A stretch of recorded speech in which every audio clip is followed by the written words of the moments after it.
నమస్తే. నేను ఓరుగల్లు బిడ్డను, బీసీ బిడ్డను, తెలంగాణ ఉద్యమంలో కూడా పార్టిసిపేట్ చేసిన బిడ్డను. సో నా పేరు హేమ సుదర్శన్ జిల్లోజు.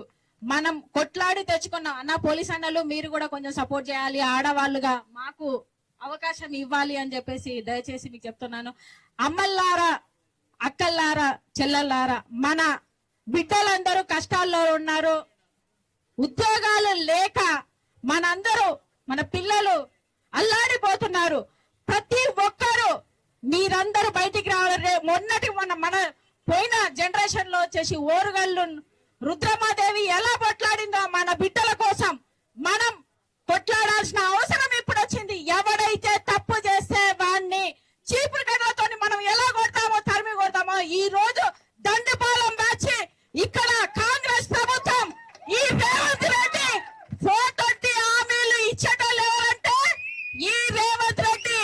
సో అందువల్ల 420 హామీలు కానీ దొంగ వాగ్దానాలు చేసుకుంటా మన బిడ్డల్ని అన్యాయం చేస్తున్నారు. మనం కొట్లాడి తెచ్చుకున్నాం ఈ తెలంగాణను.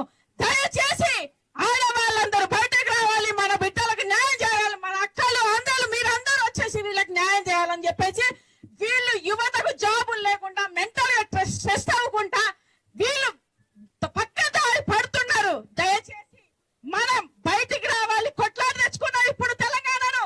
ఈ రేవంత్ రెడ్డి ఆర్ఎస్ఎస్ వాది దొంగ దొంగ. అందుకే వచ్చేసి ఈ రోజు దొంగ ప్రమాణాలు చేసుకుంటే మన దేశంలో నిరుద్యోగ జాబితా 2 లక్షల జాబులు ఇస్తా అన్నారు. ఇప్పటిదాకా నోటిఫికేషన్ లేడు. ఎంతసేపు రైతు